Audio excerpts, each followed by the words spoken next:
What is up, everybody? It is Alex from Heavy New York calling from Zoom again, and this time we are here with Blake of the Almighty Teeth. It is great to be able to talk with you. Thanks for being here, man. Thanks for having me. The Almighty, I like that. Yeah, I know. I love saying that word. That's like my favorite adjective to describe like any heavy band. And with like American Teeth and Swollen Teeth, you guys are the Almighty Teeth. Ah, yes. I Yeah. appreciate it. Yeah, of course, man. It's so awesome to have you here. This new EP, A Biblical Worship of Violence, is absolutely brutal, and I can't wait for the rest of the world to hear it. But for people who haven't heard the EP yet, do you feel that the first singles that we heard so far, Eyes, Horns, Mouth, and Hate Me, are good representations of all five songs on this EP? Or is there a lot, or do the other three songs that are unreleased going to have a lot more to discover on it and show sides of you guys that we haven't seen yet?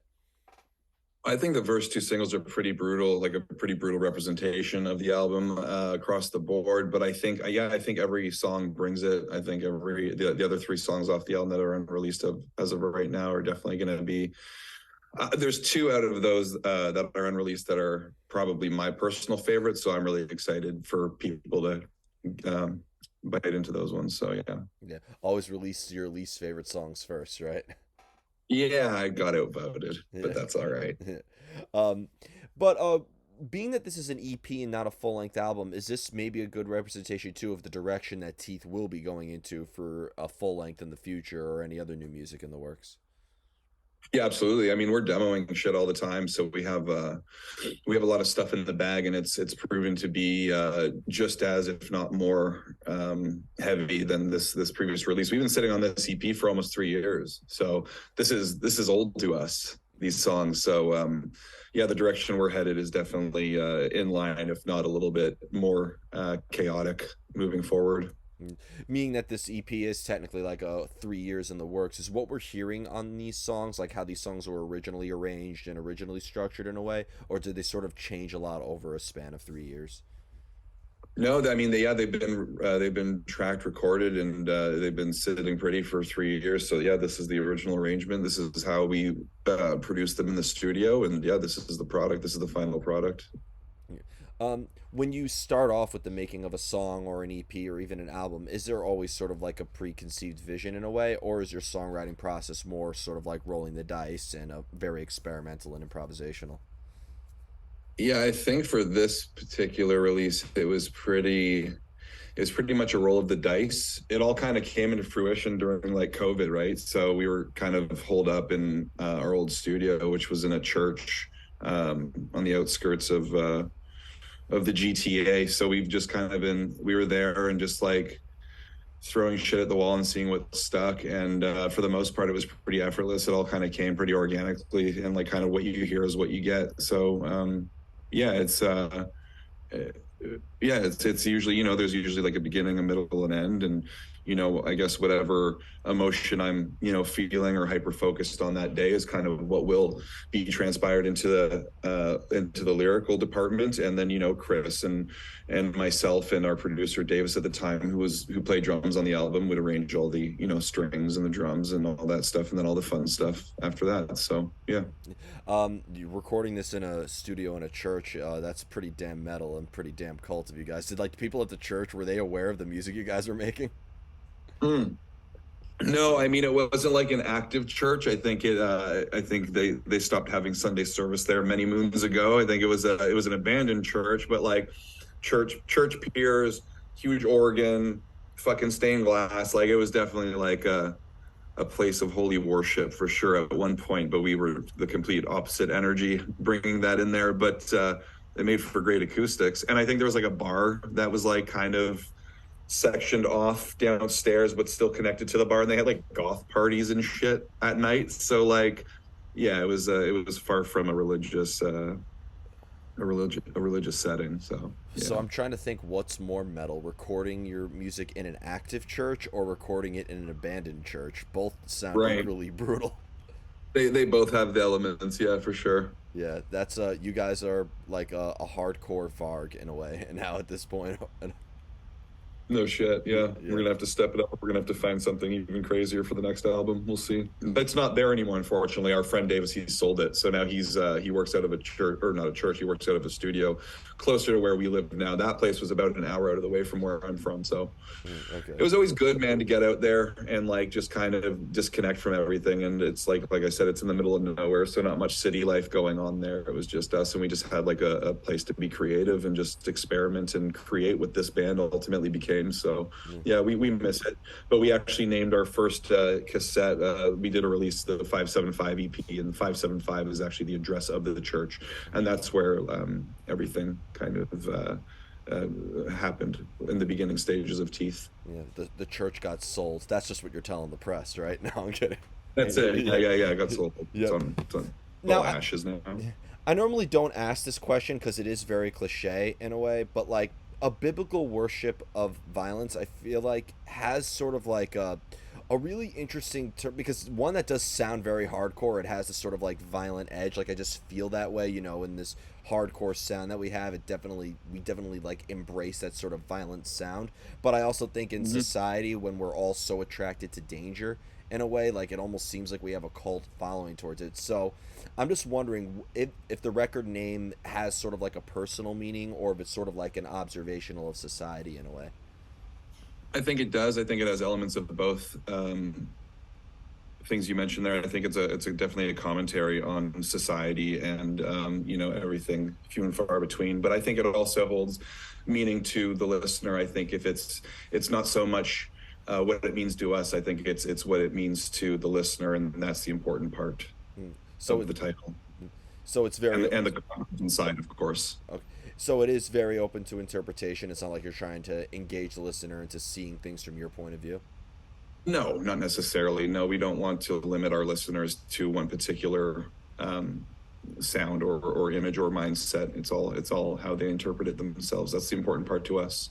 We always find it interesting when they come up to us and tell us how that song has touched them and how it touched them and what it meant to them from their perspective. That's that means the most to us out of anything. So But is there a time where a lyrical idea and a lyrical concept or meaning can actually help determine the outcome of the music itself in a way, or does music need to be present before any lyrical ideas can come to fruition? I'm always writing lyrics. I always have a textbook or notepads going on my phone constantly. So I think there's always lyrics to be thrown around, but I think ultimately it's the sound of the music that determines where those songs go, where those words go. So if I hear something absolutely brutal that Chris has sent, and obviously um, that's pretty vague because everything he sends me is pretty fucking brutal. But when I hear it, it's kind of I'll scroll through or I'll open up my books and I'll see what I was writing about that day and kind of select which would accompany those sounds where they become completely cohesive and give it the best final product possible. You ever had the best lyrics ever, and then they're always like one syllable over every arrangement that you have, or something like that? Dude, totally. Totally. And it's like, looking back at, we've all been in bands for the last like 10 years. And, we tried really fucking hard before. And, we got somewhere with some of our old bands for sure. But it's funny with Teeth, it's been a lot of fun and it's been effortless and it's been like at our own disposal. And it's by far the most fun and successful. And I don't want to say easy, but it has that overall undertone that it's been a breeze doing this. And it's funny just because of, I'm not saying we're putting a lack of effort into it. I think we just learned a lot of things over the last 10 years. So that goes with lyric writing too, right? You're just like correcting yourself, constantly writing. You're like, fuck, that sucks. And you rewrite it and then you throw it in the song and it doesn't hit the crowd the way it hit you or the way you interpreted it. And I find that with this band, there's definitely some like one-liners that are just like, people fucking love them so much. And it's just like, oh, sometimes less is more. Of course, and like some people disagree with this, but I mean, I think this is obviously up to the listener. But like, there are plenty of songs that just sound awesome, that are brutal, and they have a great hook to it. But the lyrics almost kind of like just don't match the music, or it kind of feels out of place in a way. And Yeah. then like some people say they couldn't care what the lyrics are and they could just embrace the music for itself. But I think the lyrics, Yeah. especially with Teeth, when we listen to like Hate Me or we listen to these singles and this whole EP, it almost seems like the lyrics move along with the music. Like I wouldn't want the lyrics changed at all in any way, shape, or form. Oh, that's awesome. I'm glad you feel that way. I hope it's reciprocated across the board for the listeners as well. We love the EP, and we feel like it's the perfect, I guess you could say debut. Everything else we've released up until now has just been singles. So we feel that we're very proud of this EP as our debut to release to the masses, and we hope that people enjoy it as much as we do. I think there's something to be said that there's an album that we've been sitting on for 3 years, and we've listened to it, of course. You keep going back to it, you take breaks, you go back, and we're not sick of it. So I think that says something for us, and we hope everybody else enjoys it as much as we do. Yeah, you cut like with releasing your debut, you obviously want to hit the ground running, and you want to Of course. start things off on a strong note, but you also don't want to suffer from what I call the debut curse, where it's like your most successful thing ever, and then you're just kind of like spend your whole career chasing it afterwards. Yeah, yeah, exactly. You've kind of hit the peak, and then everybody else is expecting that, and it just never quite does that.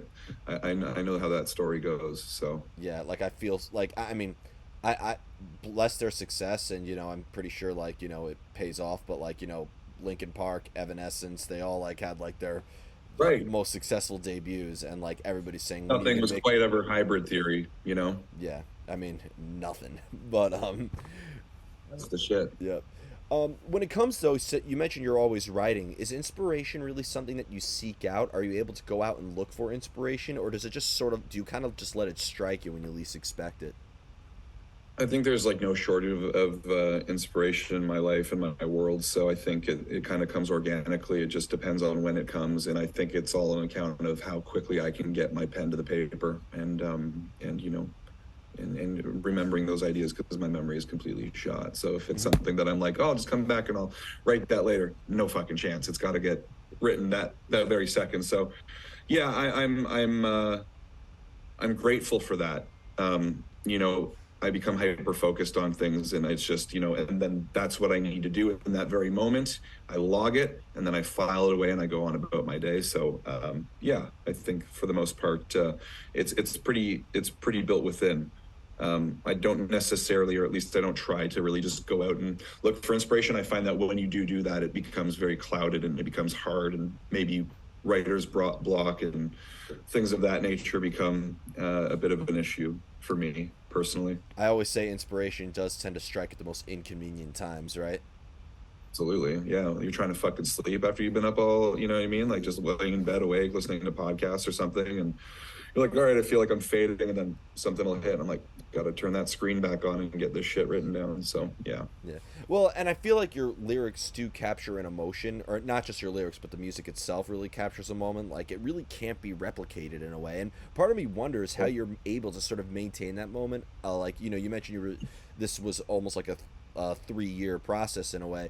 Do you find it like the longer you're working on something, the harder it is to sort of maintain that moment or the initial idea that sparked it? No, not personally. I think there's a lot of pent up things, especially like leading up into the inception of, a biblical worship of violence. There was things that I was sitting on for quite some time. So everything was pretty pure and raw and readily available for me to bring to the table. And I find with like a lot of things we're demoing right now and stuff like that, there's certainly no shortage of content and things that, things that need to be said and all that stuff. The well hasn't run dry yet. So we'll knock on someone for that.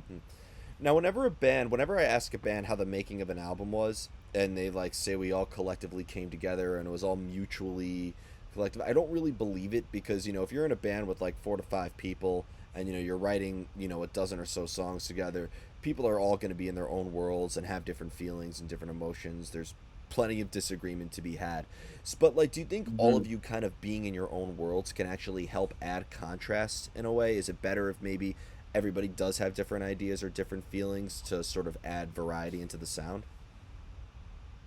Yeah, I mean, there's nothing in this band, that has our name on it, whether it be, there's a lot of bands that are happy with just being a part of the creative process. They write the music and they play the shows and they kind of let everybody else, on the team kind of settle with everything else that's like behind the scenes and whatnot. But there's nothing, in this band particularly that, has its name on it, whether it be a T-shirt, the album artwork, everything that we're not around for the inception of. And I think that those decisions, being made, it definitely like makes a difference, and it's all part of quality control at the end of the day. So I think definitely that's an important part of the way we work personally. Well, you mentioned you're all in different bands and whatnot, so like, or have been in different bands throughout your career. Does that maybe your different experiences maybe kind of blend? Are you kind of like blending all your previous experiences and channeling them into one project, or are you all kind of like trying to step into uncharted territory and this is a completely different creative mind frame? Yeah, I mean, I think, well, I mean, my background's quite heavy with my previous projects, but all over the place. There was a minute I did kind of like kind of, there was a band that kind of sounded like Bring Me the Horizon a little bit, but like Sep Internal, Bring Me the Horizon. So like touching down on like more of like a Linkin Park style kind of vibe. Chris was in a band called Dead and Divine, which was like, metalcore.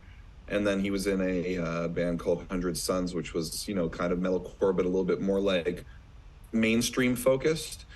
So I feel like we both just had that, heavy bone in us leading up into Teeth. But yeah, I think like a part of it is definitely uncharted territory for both of us because we've never really been in a project that's been this heavy before.